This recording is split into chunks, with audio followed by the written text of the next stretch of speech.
Do you think it will be resolved nationally? That's Adrian's. He was very serious about it. He was like, it's going to be resolved nationally. And I was like, oh, I don't know. Yeah, I mean, I certainly would like abortion to be legal nationally. I don't, Adrian's like a smart lawyer, and He definitely. He's great. I mean, do you think it will be resolved nationally? That's Adrian's. He was very serious about it. He was like, it's going to be resolved. Welcome to the National Newspaper Publicists Association's Let It Be Known, and that is the nominee for vice president talking about legalizing or making it illegal, I should say, abortion nationwide, among other things. This morning we talk about Project 2025, of course, but we also going to start off with this apparently almost imminent decision that's going to be made by President Joe Biden. If you are reading the tea leaves or listening to the noise that has grown exponentially louder than it was even a day ago. I know Lauren Burke is, as always, is on top of all that, and we have Representative Ron Reynolds out of Missouri City, Texas. Good morning, Ron, and of course, Lauren. How are you guys? Hey, Stacey, it's great to be on with you. Good morning. Good, great to have you, Lauren. Let's just jump right into this. I know Ron has his thoughts. So we're gonna discuss this. First and foremost, people want to know, Lauren, is this the end for President Joe Biden? Is he going to? Are we going to hear some dramatic announcement in the next, say, 24 hours? I highly doubt that. I'll believe it when I hear Joe Biden say it out of his mouth. This is a man who said less than 10 days ago that the Lord would have to come down and tell him something for him to get out of the race. And I understand, being a communications director for a few elected officials, particularly in a crisis situation, that what a coordinated thing looks like. Sometimes, and particularly for Black elected officials, that coordinated thing can come from the legal system. It can come from the media. It can come from anything. I am not a person who believes anything when it's directed at particularly at a Black elected official, but at any elected official under siege, particularly in this media age that we live in. So that's the first thing. I know that sounds a little bit Black helicopter, but I've seen too many things. Oh, because like you said, you were a comms director, and so I really want to hear from you on this, because how are you if you were Biden's comms director right now? What would it look like, Lauren? Well, I would probably get everybody out. Jen O'Malley Dillon, Anita Dunn, not just Cedric Richmond on MSNBC. I thought that was interesting. They have had a few people out, but not enough people to stem the tide of some of the stuff that's going on. A lot of the misinformation and disinformation. But the inherent problem, which is something unprecedented that I don't think that we've ever seen in American history, is a political party dismantling their top of ticket over a 21-day period. And when you dismantle your top of ticket and give the other side earned media day after day after day, that is destructive. No matter how you may feel about the top of ticket or what may happen with Congress or anything else, the fact of the matter is this has never happened before. On March 31, 1968, when Lyndon B. Johnson announced that he was not running again for office, that was actually plenty of time when you think about it. It was March. Really what changes the trajectory of that race, unfortunately, is the murder of Robert F. Kennedy. We'll never know what would have happened had Robert F. Kennedy lived. Certainly LBJ getting out changed the trajectory, but at least they had time to figure out, what are we doing? Okay, well, in this particular example, there are 31 days to the August 19th convention. 31. There's 109 days to Election Day. And there are 63 days in the place where I vote, which is the Commonwealth of Virginia, to early voting. So one of the problems here is the clock, and the clock is ticking. And I'm not hearing an articulated plan from any of these people who keep putting out press releases saying that Joe Biden has stepped aside as candidate.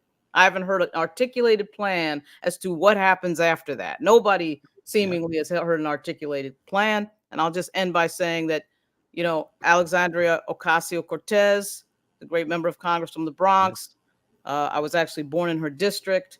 She put on a presentation this morning in which she mentions that the rooms that she was in, she has heard no plan. So I will, I will let the Honorable Ron Reynolds speak now, but that's my open. Well, Ron is on record, I believe, and he can correct me if I'm wrong, saying that the president should step aside. I think Ron is frozen.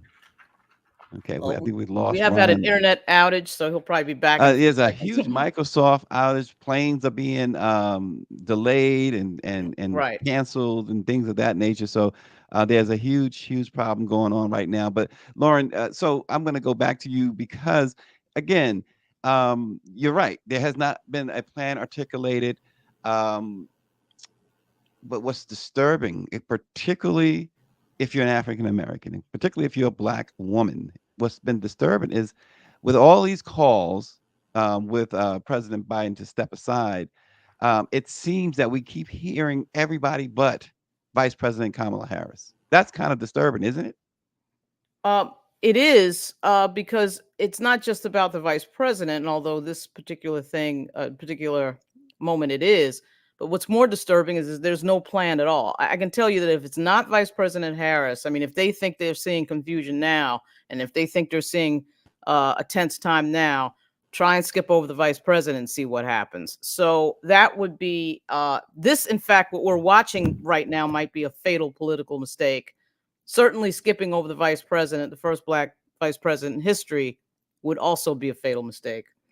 Lauren, and you articulated it so well about the clock ticking. What are they plan? I mean, we know there's no plan, but what the thinking behind this? Now we're hearing reports that even Barack Obama is joining the chorus of Joe should step aside. Now, Obama has not confirmed this at all, but at the same time, he has not stemmed this at all by saying, I didn't say anything or denying this, right? But nonetheless, what's the thought here? Because you're obviously you're spot on with the clock. They have to know that the clock is running out too. Well, one of the things about Barack Obama that is interesting is that he is, of course, a very brilliant elected official. He won against a Democratic Party that did not want him. He was smart enough to navigate around him, and he was victorious, and it was historic in so many ways. And he's an incredibly smart individual. But I think one of his weaknesses is political strategy, which is so funny to say that because you can remember that Barack Obama in 2016 was the person who wanted Hillary Clinton to run in front of Joe Biden, his vice president. When you sit back and think about that, that doesn't really make any sense because it was Hillary Clinton who lost to Barack Obama, who at that point was only 2 years in the U.S. Senate and only had a very limited amount of time in state government. I'm gonna stop right now and let Ron go because I see he's back. Ron, I was saying, and again, correct me if I'm wrong, but I understand that I was told anyway that you are one who has also believes that Biden should step aside. First of all, is that the case? And why at this point? Yes, Stacey, and I heard, yes, I believe that it's in the best interest of the Democratic Party that President Biden step aside. I believe that if you look at the polling, that about 72% of those who were polled believe that there should be another nominee. And I believe that even though he's been a good president, I'm not knocking him at all. He's done great, pulling us from the brinks from where he started at, from the economy, having come out of COVID and all of that. He's done a phenomenal job. I believe that his cognitive skills have diminished, and his not just his age, but his mental ability to carry on for the next 4 years is in question. And I believe that let me stop you there for a second, Ron. When did that start happening? When did you start noticing that? Well, Obviously, Stacey, it was very glaring after the debate, but they have been covering it up. A lot of stuff came out after the debate that his handlers, those who were close to him in his inner circle, they've been shielding us from this. So this has been going on for some time.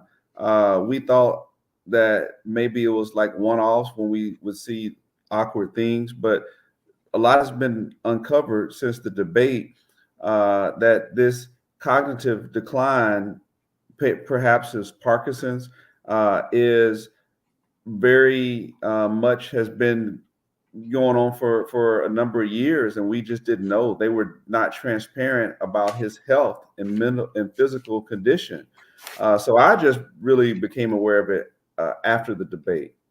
So with that, knowing, and so you set this up by saying what a great job this man has done, right? And there are people, and I'm not inclined to disagree with them, Lauren, that have said that they would take a demented old man over a 34 times convicted felon, a race baiter, a Hitler wannabe. And when you mentioned the polls, the poll, this is not votes, these are pollings that have often been proven wrong.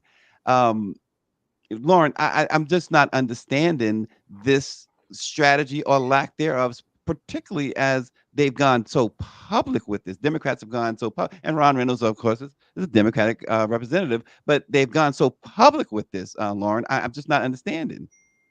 Well, to Counsel Reynolds' point, it's well taken. Everyone can see. I don't know that you have to be a neurologist to figure out that Joe Biden is struggling with something. And it's something that we have seen flecks of, I think, over the last year. A lot of my friends who work in spaces where they have been in close contact with him, not just at the White House, but members of Congress and their staff, have seen certain things that they found fairly concerning. Okay. The man is 81 years old, Democratic Party. You knew he was 81 years old when you nominated him. You didn't want an open primary. This has been a lingering thing that has been in the air for more than just June 27, 2024. And frankly, I think the party has made a mistake. And at some point in life, you have to deal with the mistake that you have made. And you have to deal the cards that you have to play the cards that you're dealt, particularly when you have 190 days to an election. See, because if this was February or March or April, maybe you could have this discussion. It's not February, March, or April, right? So you have to deal with a timing issue. The timing issue is not minor, because you do realize that a lot of these states have to codify their ballot right after the convention is over. Michigan is one of them, by the way. Apparently, they have to have their ballot set 2 days after the Democratic convention. Now, some of these states that have to have their ballot set can't just switch the name on the ballot just like that. It requires some sort of legal process. And of course, nobody has an answer to, because this has never happened before.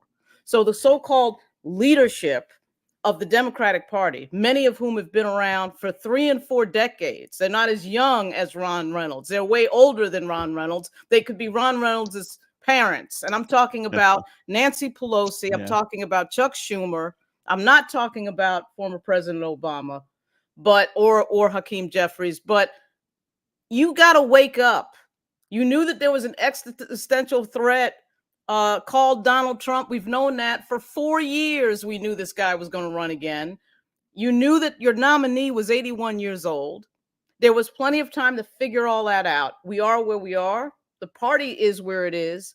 And now you have to make a tough decision. Do you go through a legal morass, or do you try to push the old man over the line in 109 days? And quite frankly, I don't care. I know we hear this argument about, well, can he make it 4 years? Well, here's the thing. In this particular example, it's not 1996. It really is about who can beat Donald Trump. There's only one person on this planet who has done that before, and that person is Joe Biden. As for the polls, we've got a lot of polls where he's tied, which, by the way, is shocking. You know, you had the Democratic Party beating up on their candidate for 3 weeks. And he's tied in a lot of these major polls. The Siena New York Times, many of these he's tied. That 538 has him ahead. yeah, some of them have him ahead, which to me, I don't understand. Think about where the polls would be if the Democrats had fallen in line and supported their candidate. Yeah, yeah. Unfortunately, we continue to have some issues with Ron's connection. Representative Reynolds. Hopefully, we get that straightened out. But um, I want to know, and I really want to hear from the representative on this too. But Lauren, your take obviously is extremely valuable. How much of this public destruction, self-destruction of the Democratic Party, how much of it is because they truly don't want Kamala Harris as president? Well, there has been no history in this country of the Democratic Party or the Republican Party wanting someone black to be in control. Doug Wilder has an old saying, they'll let you have a piece of the pie, but they won't let you hold the knife. We've seen that several times. And certainly we saw it in Virginia in 2019, where magically something happens where someone black is dislocated from power and controlling billions of dollars. I think that there's two things going on. One is that the donor class that has no idea what it takes to run a national campaign is speaking, right, to a lot of these politicians, particularly the Adam Schiffs of the world. And you have people who are very naive. This is not changing the batteries in a flashlight. When you're talking about a national campaign, switching your candidate 190 days before an election day, there is no roadmap. There's no guide for that. So I would just say that people should keep that in mind. Representative Reynolds, how much of this? I mean, you're in the party, you're an elected official. What are you hearing as or not hearing? How much of this is the fact that even Democrats do not want a black woman president? Stacey, I disagree with that notion. I think that personally, I've been really close to some of the inside talks, and I believe that it's pretty imminent that President Biden will step down. And I truly believe that Kamala Harris will be the Democratic nominee.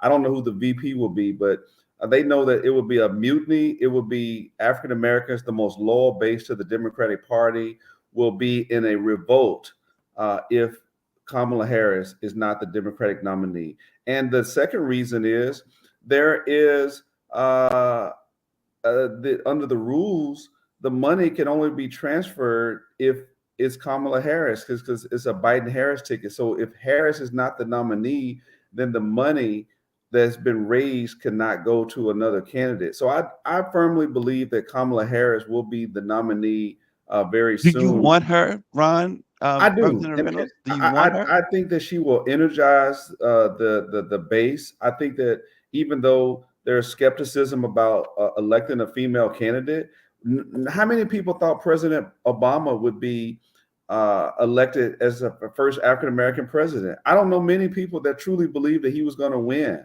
until it happened. It always seems impossible until it's done. So I believe that Kamala Harris has a great chance. And the reason why that this is such a sense of urgency is that people know that President Biden can't win. I mean, based on the polling, and not only that, but we would likely lose the Senate majority, the slim majority that we have now. That's why you see Chuck Schumer came out, and there would not be likely a Speaker Jeffries because we wouldn't win the House. That's how much of a drag that President Biden was having on the party, and that's why you saw this, backlash from the top brass, including Speaker Pelosi and President Obama. You saw early on, David Plouffe and David and Axelrod coming out. They were the early ones talking about Biden should step aside. Yeah, so Lauren just articulated too, the polls have been, if you really look at it, Representative Reynolds, the polls have been extremely favorable to President Biden, considering the mutiny that's going on in the party, considering the debate performance. And where are Democrats calling for Donald Trump to step aside? Where are Democrats? Where is that campaign to say 34 times convicted felons, sexual abuse, business fraud. Where has that been? We have not seen that. We see the emails from the campaign. I get them all the time. I'm sure Lauren gets them all the time. But it's just the campaign speaking to its base, and speaking via electronic mail. Where's the slow? I've seen people on social media who has nothing to do with the campaign put together much better campaigns, much better commercials about Trump's failings last night. All week you had a convicted felon. Somebody was convicted at that RNC speaking. You had Kid Rock there who was on video abusing a woman, introducing the president, the former president. You got so much fodder. And what are the Democrats doing about that? They're beating each other up. You're right. I would be the first to admit that the Democrats seem to be fumbling right now. And I believe that because there's such a panic that President Biden will drag down the ticket, that they're not even focused on former President Trump yet. But I believe that once we get past this and get past the DNC in Chicago, mid-August, that the focus will shift exclusively on defeating former President Trump, who is an existential threat to this country. And it's only highlighted even more with the Supreme Court decision that pretty much gives him or whoever president is carte blanche with immunity. So it is very frightening to think what could happen of another President Trump term and Project 2025 and what he could implement and the damage he could do to African Americans and other minorities in this country. So yeah, Democrats are in panic mode, and I'm not saying that they're making all the right moves, but certainly the fundamental belief is we can't win with President Biden, and I say that with all sincerity. So Lauren, you as we said, you were the comms director for someone who, without a manufactured, trumped up scandal, would have probably been governor. You've gone through this. You've gone through the controversies. You've led someone through this. I want you to talk about this because Representative Reynolds continues to talk about the polls. And remember, the polls said Hillary Clinton was going to win big. The polls said there was going to be a red wave. The polls said that the Republicans had no chance at one point.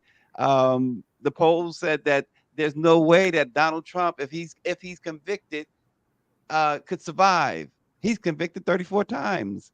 So Lauren, I mean, the strategy. I mean, what's going on, Lauren? Well, I don't know that it's too much to ask for a political party and its leadership not to tear down their top of ticket for 21 days. So if you notice on the other side, just in case nobody's noticed, it doesn't matter what happens with Donald Trump. There could be a rape case. There could be a fraud case. There could be stolen documents. There could be some wife that apparently is in some contract with him that is their version of a marriage. There could be all sorts of things going on, right? And they stay on message. They all say the same thing. Isn't that amazing? So the reason that the New York Times, who I'd really love to be angry at, because, of course, in my case in Virginia in 2019, and Mr. Reynolds, you might not know this, but I was the communications director for the Lieutenant Governor of Virginia, Justin Fairfax, who got railroaded, absolutely railroaded. Okay. Railroaded by his own party, not by the Republicans. We had Republicans coming up to him, whispering in his ear, saying, "You're getting railroaded. You're getting no due process." And we had Democrats, including the Black Caucus in Virginia, putting out calls for his resignation based on a press release by an attorney. No evidence, no investigation, nothing. At an extremely suspicious time. So I don't think it's too much to ask a political party to support the people in their party. It is not the job of the Democratic Party to do messaging for the Republican Party, which is what they're doing right now and what they've been doing for 21 days. And frankly, again, I'm shocked that the polls don't have Biden 10 points back after that. That has never happened before in American history. Never. Not when Harry Truman left, not when LBJ left. Never happened. When Clinton got into a scandal, it didn't happen. When Bill Clinton got into a scandal, first time I walked into the White House as a member of the media was 1998. Okay, during that entire thing. And so you got to have message discipline. This is not about people's feelings. This is not about whether or not you might think, and you're probably right if you do think this, that President Biden may have a cognitive issue. What politics and elections are about is winning an election. That's what it's about in 109 days. What happens after that is left to figure out. That's what you've got vice presidents for. This question of, oh, he can't make 4 years. That's what the vice president is for. So I don't want to hear about when they win, right? What? Say again? Replace them when they win. That's what I'm talking. We don't need, when we're dealing with something like Donald Trump and a bunch of fascists that have a 900-page document on how to dismantle the federal government as we know it, targeted specifically, by the way, at a lot of things on the Black agenda, of course, because they can see the power. They see the record number of Black legislators in Virginia. They see a record number of Black members of the Congressional Black Caucus, 60. Then if you don't even talk about the Black Caucus, you have the Hispanic Caucus, which is a huge caucus, right? They're afraid of brown people coming over the border in Texas. That's all they talk about. Last night, we watched Donald Trump talk about them being rapists and murderers and criminals out in the open. This is the type of thing that you said with a blue light on in the basement years ago. These people are saying it nationally on a stage at their convention. And the Democratic Party, knowing all of that risk, is destroying the person that they nominated. Joe Biden didn't come out of nowhere. You nominated Joe Biden. You knew he was 81 years old. And this is my final thing on that. I talk to people, thank goodness, who don't do what I do, who are normal people, that go to my mother's church down in Suffolk, that don't stare into a Twitter account all day or refresh the screen to see what Axios and Politico are doing, because those are the people who matter in this moment. And one of my big red flags for stuff like this, and I saw it with Justin Fairfax in Virginia in 2019, and I knew it was crazy when I saw it. Anytime you see a decision being made that doesn't involve the people voting, I don't care if it's Andrew Cuomo, Al Franken, Justin Fairfax, or anybody else, you know there's trouble, because you know that that's the donors and the people who think they know everything, and the Obama dude bros and David Axelrod. At least David Axelrod can say he actually ran a presidential campaign. But a lot of these people have absolutely no idea what they're talking about. And I don't care what anyone says. They have no idea what they're talking about when it comes to running a national campaign and what that involves. So I'm just saying the people on the ground are disconnected from this conversation. Because when I talk to them, their reaction is, what are you talking about? Yeah, we knew the guy is old. Yeah, he stumbles. He is trustworthy. The other guy is dangerous. Because Black people in particular, they distill it down to its most basic question. And all this other stuff might be interesting and it may be true. I do think that the president has a cognitive issue, but at the end of the day, you have to. The only question to ask is keeping him more or less dangerous than switching out to another candidate, no matter who that candidate may be? A couple of quick things. Representative Reynolds, Danita Drake writes in that's not worrying about some debate more than you are of Project 2025. Power 96 highlights that Ronald Reagan, and we've all heard those stories, had several issues that he was counting jelly beans in the Oval Office his last 4 years. And Austin says that Dems have done far more damage to Biden in the past 21 days than the GOP has in 4 years. And I just got this from Latasha Brown, his statement via email. She says, dissent that seeks to dismantle the Biden-Harris ticket solely on a debate performance, unreliable polls, which are actually moving in favor of President Biden, and or quiet but racist paranoia over the vice president potentially stepping into the presidency is not productive dissent and should cease immediately. That's Latasha Brown. Your response, Representative Reynolds? Well, I have the utmost respect for Latasha. We work together, her and Cliff, with Black Voters Matter. I think she's phenomenal. And I just want to just say that the threat is real. Think about it. Even before his debate performance, with African-American men were already pulling away from President Biden.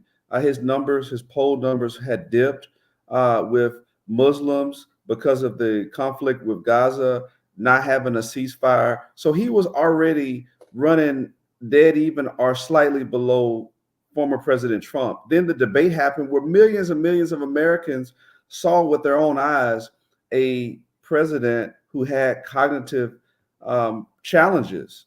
Then you see what happened at the Juneteenth event at the White House. I was there where he was staring into space. People saw that. So you can't take away what you've witnessed. And the potential threat of President Biden dragging the ticket down is too much of a risk to leave him on the ticket. Now, here's something that I'm really perplexed about. We have a chance to elect the first African-American female.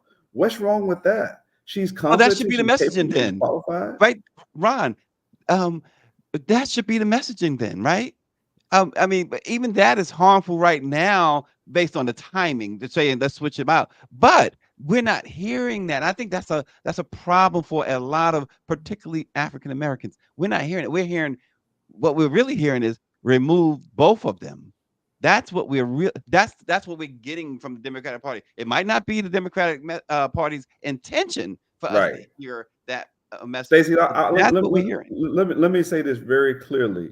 Mm-hmm. And I may get in trouble for this, but we will burn the party down. Okay, we will form the Black Party if they mess over Kamala Harris. That's how serious it is. Yeah, I look. I can't speak for what's going on with the Congressional Black Caucus, right? But the Texas Legislative Black Caucus, there's more African Americans in Texas than any other state. I'm the chair. We will certainly not be quiet. Okay, I can't speak for other people across the country. I just left the NAACP National Convention. I'm a national board member.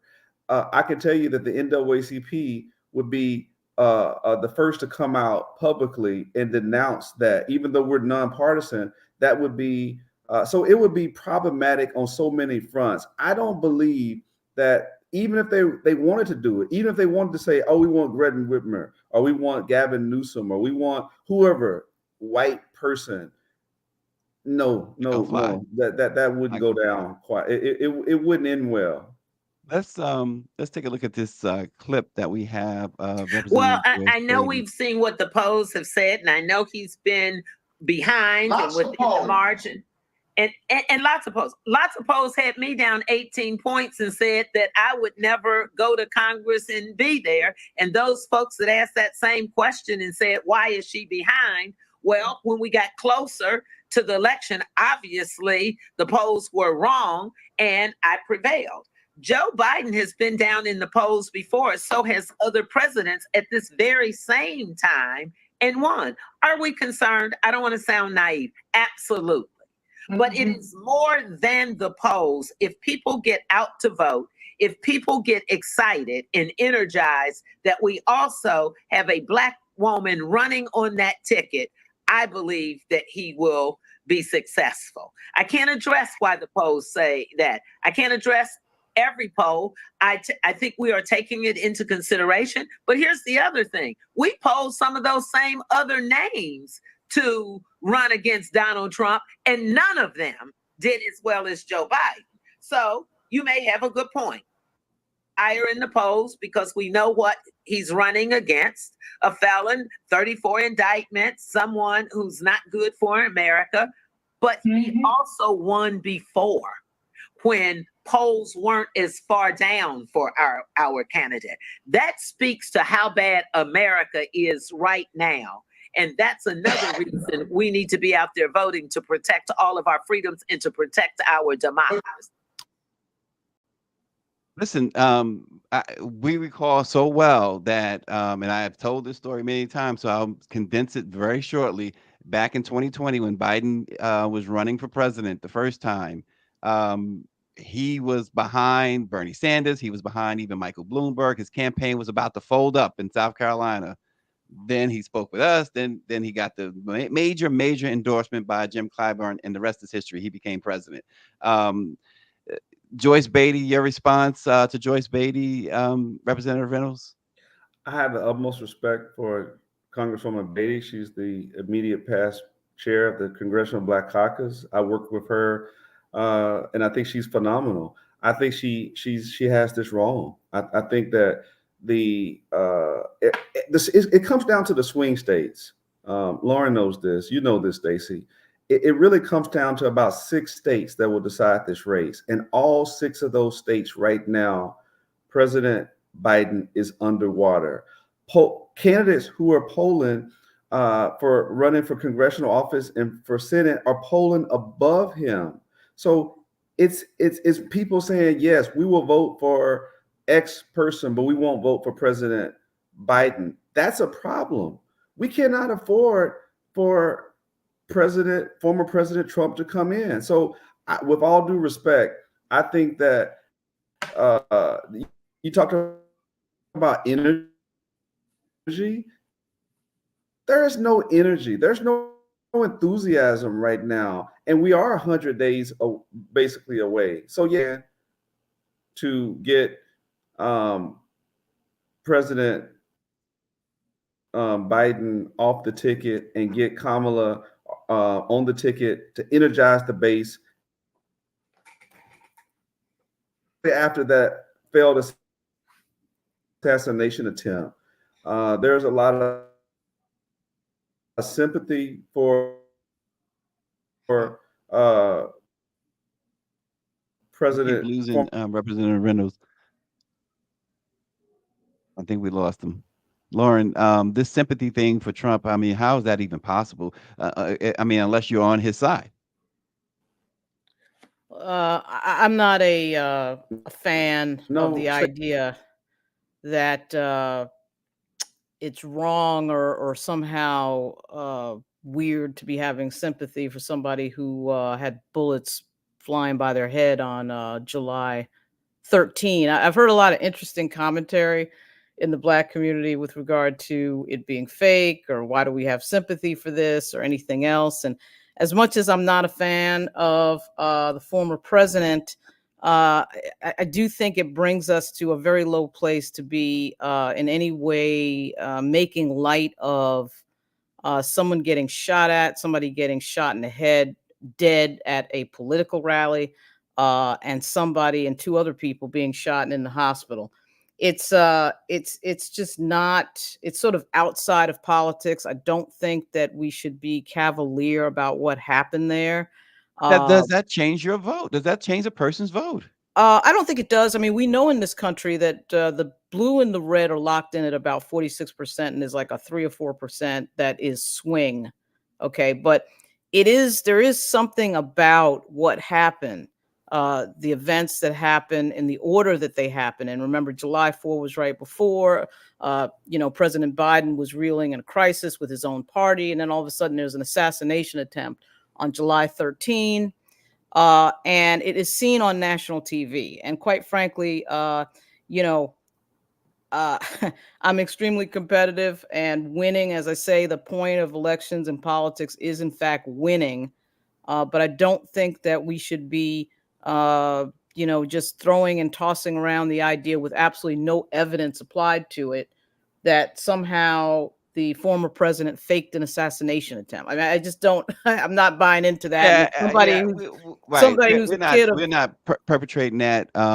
Yeah, I mean, but the idea, this notion that that was not serious, or that was not. You can kind of tell by the first 20 minutes of President Trump's speech last night that he was shaken by it, and this guy is a narcissist on a level that is extremely deep, right? So he is a narcissist, and so he went back to his old self as the speech went on, right? But at that first 20 minutes, I think if he had stayed with that for 40 minutes, I think the Democratic Party would be in serious trouble. But his tone, of course, got better as he went on. My point is just that I just think it's no matter how the other side may act, and we've seen it with the president's son making light of Nancy Pelosi's 80-year-old husband getting beaten by some lunatic. And obviously, part of this is, as Malcolm X would say, the chickens coming home to roost. It was Donald Trump that introduced this level of cavalier talk about violence and cavalier talk at his rallies about striking people and assault, cavalier talk about using the military against Black Lives Matter protests. I mean, this is the Donald Trump era that we're witnessing. And quite frankly, it came back and bit him in the ass on July 13. They don't want to have any gun legislation, no matter what it is. My father was a gun nut. He was a cop, former law enforcement, guns all over the house, the whole bit. But one of the things about guns is that you respect the gun and you respect what the gun can do. And if that thing that happened in July 13 didn't wake you up on Team Red, then of course nothing will. Of course, Steve Scalise getting shot in the groin didn't wake them up either back in 2017. So nothing seems to wake them up. It is an unfortunate thing, but I do think, I'm not wishing that moment on anybody, because I do think that that was a extremely difficult situation, to say the least. Yeah. I know, Ron, you only got a couple of minutes. There's two quick things I have for you and Lauren. One of them I want you to chime in on after Ron. I keep seeing, and someone has posted again about supporting somebody who did the crime bill. Let me just lay it out. Crime bill. Would you take the crime bill over Trump? That's the bottom line. We already know Trump's history and what he continues to like Lauren articulated. Crime bill, if somebody said to you today, take one or the other, which one would you take? Crime bill or Trump? Bottom line. I mean, that's a tough choice, but I would take the crime bill. Hands down, right? Yeah. Okay, so that argument is over. Here's the thing, and Lauren, you can comment on that after Ron, because I know Ron is going to have to run. But who is the party outside of the Black Caucus members say they want? Ron, who is the person? Is it Kamala Harris? Is it someone else? I would bet the farm today that it's Kamala Harris. I think that these are some very smart people. The stakes are high. The donors understand that it has to be Kamala Harris. I think if it was a open primary, that Kamala Harris would not lose. She would lose. I don't think that she would beat Gavin Newsom or Gretchen Whitmer. But this will not be an open primary. This will be selected by the delegates who are at the DNC. I'm a delegate, and I believe that President Biden is going to turn his pledge delegates over to Kamala Harris. So I think it's going to be almost a coronation. That is what I'm projecting. Coming out. I think President Biden is going to endorse her. Everything is going to be scripted. There won't be everyone who will be in unison and agreement. But I do believe that Kamala Harris will be the Democratic nominee with a white man vice president, likely a governor of some sort. Ron, David Youngblood is asking, can Hakeem get elected? What's that? David Youngblood is asking, can Hakeem get elected? Elected as speaker, yes, but as elected as the Democratic nominee for president, no. Ron Reynolds, Missouri City, Texas. We appreciate you. Next week, Ron, we got to have you back to. We got to talk about Project 2025. Yes. That is the big threat, and that's what I'm most afraid of for not only the country, but more particularly for African Americans. This is a document that is a real manifesto promulgated by the Heritage Society, that the Heritage Foundation. And even though President Trump is trying to say that he don't have anything to do with it, his hands are all over this. And this would be his game plan for the next 4 years that will cause so much pain for African Americans. DEI on steroids. This is white supremacists 2025. And I'm frightened for our future if this man is reelected. So I look forward to coming back on. I do believe that we will see a Harris, whoever ticket, and I'm looking forward to make it history ×2. Obama 08, Harris 2024. Wow.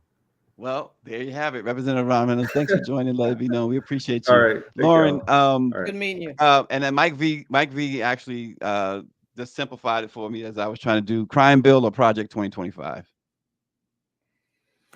That's really difficult, Stacey. The crime bill impacted millions of African Americans in different ways, some directly by the criminal justice system, and in a lot of cases, their families by taking Black men out of the community, really, in a systematic way. The cost is incalculable. I probably would say the crime bill, but not by much. Not by much. You know, you can fight Project 2025 on a legal footing, and if the Democrats were to control the House and the Senate, you can fight. Yeah. And that's a big Unfortunately, if at this point, the way the Democrats are shooting themselves in the foot. the Democratic Party is committing malpractice right now. I don't care what anybody says. They're committing malpractice. Absolute malpractice. You do not destroy. You know, Ronald Reagan had that old saying, "Don't speak ill of another Republican." The Republican Party has kind of followed that logic for ever since he said that, and because it's destructive. You are assisting the other side, whether you know it or not, or want to acknowledge it or not, doesn't matter. You are assisting the Republican Party, and you're in this particular example, the Democrats are assisting a very dangerous Republican Party that has no policy other than to dismantle things and focus on things that might assist somebody Black and get rid of them. That seems to be their major point of focus, and talk in racist ways about immigrants. Like, what is their policy agenda? Of course, we know what their policy agenda is because it's in 2025. But to channel my inner Teslin Figaro for a second, Teslin Figaro for a second, you know, this idea that everybody's going to just crown the Vice President Harris, I think people need to be very cautious about, because one of the things that could be at play here is setting her up for failure. Because, you know, if she gets on the ballot and she loses to Donald Trump, and one of the things that Tez Figaro brought up that I thought was a really good point here is that, you know, this is the same party that couldn't get a white woman over the line who had a stellar resume. I mean, it wasn't just that Hillary Clinton had a good resume. Hillary Clinton had one of the best political resumes when she ran for president of anybody, and the complete crowning of the DNC and everybody else, and yet lost because white women sat up there and voted 53% for Donald Trump. So now what do you think the numbers are going to be for somebody who is Black? And by the way, for you folks out there who don't think Kamala Harris is Black, well, tell me where folks from Jamaica actually come from. She's Black. and when the flashlight is in the face from a cop at night, she's Black. When she walks through the door, the threshold of the doorway, she's Black. When she went to Howard, she was Black, and she's a member of AKA. So I don't want to hear it. So anyway, she's Black, and she's going to appear as Black to that electorate. So the question is, can she win? To Ron Reynolds' point, can she win Wisconsin and Michigan is a big question. Michigan is interesting because the president is behind in Michigan because of the Arab American community. Okay. Mm-hmm. So can she win that? Can she win Pennsylvania? Would she pick Shapiro for her running mate? I mean, these are the questions. I thought it was interesting. Representative Reynolds mentioned the Arab community, and he mentioned the whole thing with Gaza. It seems like there is no way that he could win. Biden can win as far as his whatever he's called for a ceasefire. He's tried to negotiate a ceasefire. But it's one thing that the protests, and you understand the protests, but within his own party, it struck me that that's playing a role in their thought of getting rid of him, the Democrats, because haven't they always been as complicit with the Israel-Palestine situation as, he's not the only one, right? Biden's not the only U.S. president that's been complicit with that. No, but I don't think that the policy in the Middle East is really it is because of the the fact that Michigan plays such a huge role on the map. And of course, that group, I think it was Listen to Michigan. No, it was a group that they, of course, formed at the primary that voted 100,000 strong, uncommitted. If that didn't get your attention, Democratic Party, I don't know what did. And, you know, Vice President Harris, quote, got in trouble with the White House articulating a policy on the Middle East with regard to Israel and Gaza that was not consistent with what the White House had been saying. And that actually could make a difference in this moment, because this all comes down, all of these national polls are completely meaningless. This comes down to the swing states. And really, I think it's only three: Pennsylvania, Wisconsin, Michigan. And it's interesting to watch that you had the Teamsters president, Sean O'Brien, speaking at the Republican convention, which if you look at policy with regard to the Republican Party and labor and unions, he had absolutely no business doing. And I understand that he got up there and he challenged them on corporate power and influence. He made somewhat of a Bernie Sanders style speech, but the Teamsters are the last big union not to endorse a candidate. That makes no sense. The Republicans are fighting like hell to break unions and disadvantage labor. So I have no idea why he was up there, but Pennsylvania, these labor, blue collar, white, blue collar states, Wisconsin, Michigan, and Pennsylvania, that's where Biden did really well in 2000. And the question becomes, can Kamala Harris do better or equal that? And I don't know. There's no evidence that the answer is yes. Now, will she energize the base, the important base of the party, Black voters, specifically Black women? Hell yes.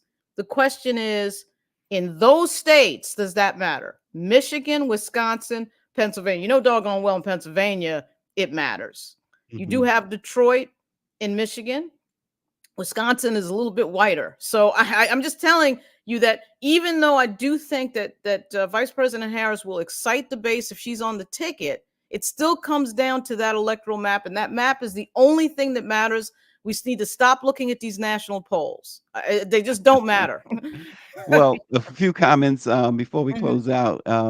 Danielle Pierre says, "What's our antidote to Project 2025? We can't just keep talking about it." Well, we need to talk about it and we need to discuss it, and then we need to find out by going through it, because a lot of people, Daniela, are not like you. You probably understand Project 2025. You probably have read a lot of it, if not all of it.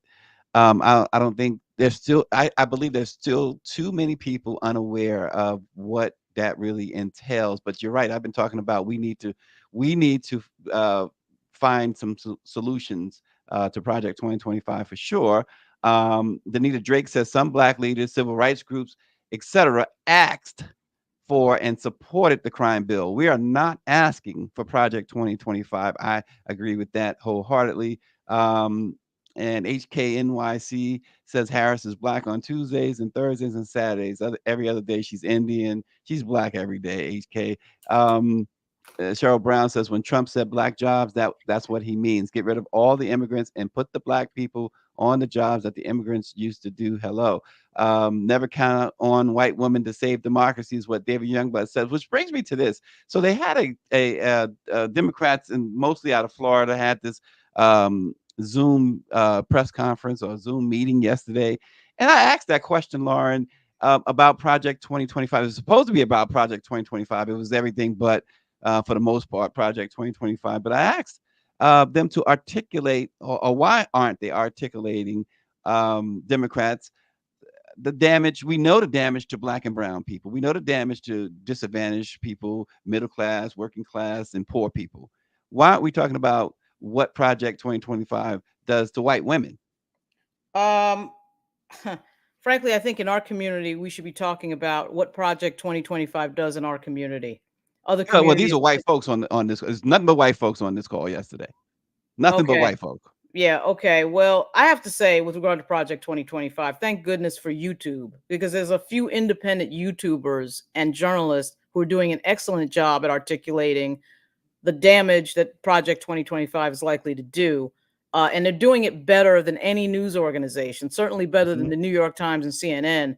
And I'm relying a lot on that. Molly Jong Fast is one of the people. Another person is a young Black woman that I just found on YouTube the other day that I don't even know who she is, but she articulated it really well. I'm not waiting for any of these groups, because quite frankly, some of these groups need some sort of a restart and an overhaul, because to Ron Reynolds' point, there was a lack of enthusiasm before the June 27 debate, not just for Joe Biden, but I think there's a morass in leadership on Team Blue that we don't see on Team Red. When I was at the Trump rally in Chesapeake on the 28th of June, I saw the energy. I went in, I put my press pass in my pocket, and I went in as a normal person because I wanted to talk to the people in line. I talked to a lot of Trump supporters, a lot of ex-military, a lot of cops, that type of thing, and they articulated why they like their candidate. They're excited about their candidate. We may, of course, disagree with them or whatever it is, but you can't deny that they're all in and they want their candidate to win, and they're excited about that. And I see none of that on the Democratic side, whether it's around being against Project 2025 and articulating that, which is low-hanging fruit, or just articulating what President Biden has done, which, quite frankly, he is one of the most prolific presidents we've had. He's right up there with FDR. And for some reason that nobody seems to be able to answer, the Democratic Party is not good at messaging. Frankly, the Lincoln Project is doing better messaging than the Democratic Party. So the Lincoln Project, a bunch of Republicans, is doing better messaging. Stephen Schmidt, Rick Wilson, that whole group is doing better messaging than the Democratic Party. That makes no sense to me, but that has got to end. And in this moment, it's simply malpractice. They are destroying their top of ticket. They're handing the election to the Republicans. And in fact, this moment that we're watching right now might be the entire ball game. We don't know that until November 5, but this moment might actually be the election. This set of decisions that we're watching. Well, Lauren, finally, Greer poses this: if we are waiting, as Representative Reynolds said, till August, what happens? What happens is the nominee has to be codified by those delegates on that floor. And one of the scenarios that I don't think people have gamed out in their head is, one of the reasons they're trying to get President Biden to step aside as opposed to having a floor fight is, quite frankly, he would win. You do realize those are pledged delegates. Those primaries mean something. Those delegates pledged their support to President Joseph Biden and nobody else. That's what they're coming for. And, as somebody who's been to many, many conventions, these are the establishment folks within these Democratic parties across the country. They're not rebels. These are not people who come in and do unpredictable things. These are people who work in the Democratic Party and in the Republican Party in their structure as well. They are relied on to support the candidate that they're pledged to. So let's say we get to August 19, and let's say that this thing is still being discussed, which it better not be, okay? But let's say it is. Why wouldn't somebody put Joseph Biden's name into nomination? That is why they're trying to get him to say and articulate, I am out of the race. And not only that, and this is something that I think people haven't thought enough about, he not only has to say that, he has to pass the torch and the support over to the vice president in such a theatrical way that makes his supporters comfortable with giving their support to her. Now, again, we're in an unprecedented situation. This has never happened before. There is no roadmap for looking back and going, okay, let's see what happened last time this happened. There is no last time this happened. So I have no idea if that's going to happen, but he's got to do that in the theatrical realm. It has to be done perfectly. And when I see a Black person, and yes, she is Black, as the vice president, okay, I know that we have a history in this country. We have no history in this country of supporting Black women or Black men in high positions of power. White folks have no history of that. Okay, so let's just be real about what we've seen prior. They barely could do it with a white woman. So now you're talking about a Black woman who is somebody that I think this White House, quite frankly, planted negative stories about. I can't prove that, but she is the most negatively written about vice president in history. That is undeniable. And where do those stories come from? She's the vice president. So anyway, I think this moment right here, for all we know, could be the whole ball game. Well, Lauren Burke, check out Black Virginia News. Subscribe to it. And Power 96 says VP Harris is Black and Amber Rose is other. Yes. Well, Lauren, the spectacle, we got to close, I know, but so they closed out. The RNC closed out. And I alluded to it earlier in comments, and Lauren is taking a phone call live. Let's eavesdrop on Lauren's phone call. We gotta let her go, folks.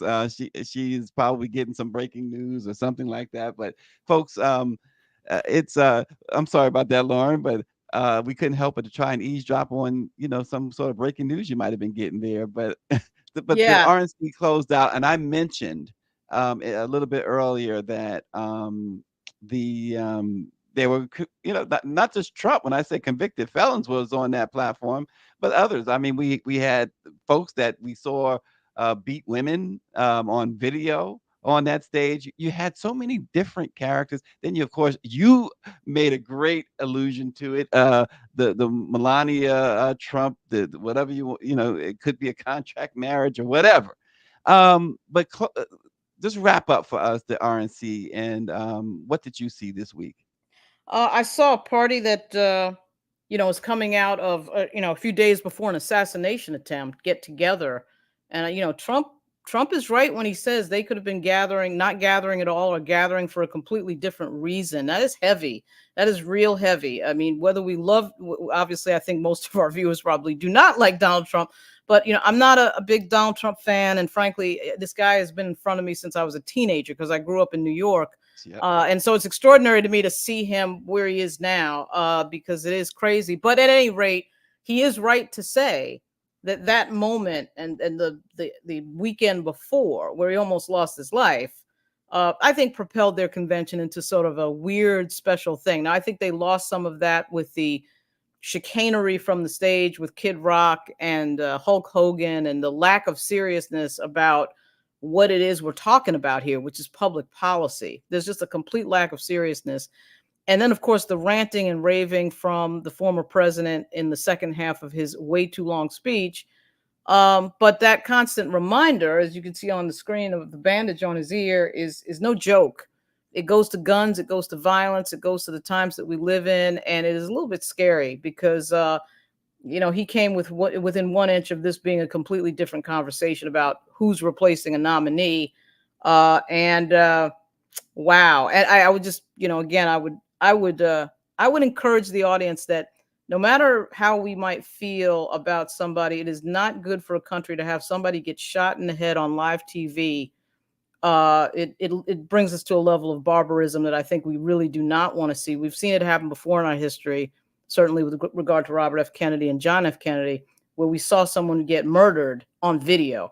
I just think that that's crazy. And even though we may feel like the other side would have made a joke out of it had that been a Democratic politician, which I suspect they would have, that we should never let somebody else's amorality control our own. So I do think that Trump was good at capturing that moment in his first 20 minutes, and then he went off the rails. He has no sense, and typically a narcissist has no sense of self, no ability to look at oneself. I was actually surprised in that first 30 minutes that he referred to anybody else, even the guy that was murdered on Saturday. But he did do it. He referred also by name to the two people in the hospital. I was surprised he did that because that is so not Donald Trump. Donald Trump is about me, and me all the time. So at least he did that. I'll keep it positive for him on that. But I do think he is a extremely dangerous character who is surrounded by a lot of extremely dangerous characters. Yeah, and real quick, Punch Bowl News, I saw you tweet this a little while ago. Democratic leadership on the Hill will be forced to go public with their misgivings about Biden's candidacy by next week. That has to be a turning point. Well, frankly, come on, guys. You got 109 days. On Monday, you'll have, 106 days? They should have been public already. I get this idea that, we tried to talk to the White House and they ignored us. And so now we're mad and we're going public. Okay, whatever. This man is your nominee that you nominated. He says he's not leaving the race. He's been in the Democratic Party for more than 4 decades. And frankly, I might agree with actually some of the things I'm seeing, but the fact of the matter is he is due some level of respect. Now, I'm not a big fan of let's look good and let's look noble and lose, because losing and winning is what this is about. Winning is what a campaign is about. I don't care if you're a Republican or a Democrat, but okay, if you think you're going to just have him walk out the door after nominating him with 14 million votes, and he's the only person on this planet who beat the person he's competing against, and he gets to say that. We're in July, so the polls are very interesting, but the polls can change, and that has happened before. He has an argument.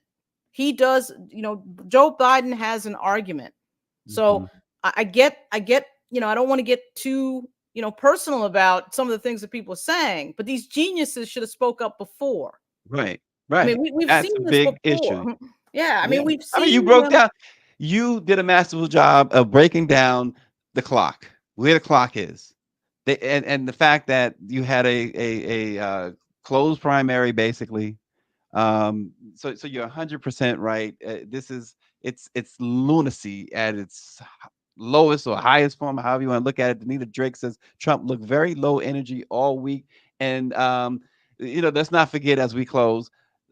Trump pointed to Scott Walker, called him governor, and tells him he did a very nice job.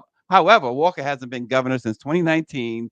The current governor is Democratic guy, Tony Evers. So, as Roland Martin points out on his Twitter, if Joe Biden did this, the media and Democratic podcasters and analysts would be going nuts. That is the difference here, folks. Lauren, as always, we really appreciate you. Everybody, enjoy your weekend. Stay safe and stay hydrated, and have a great one. We'll see you next week. Thank you.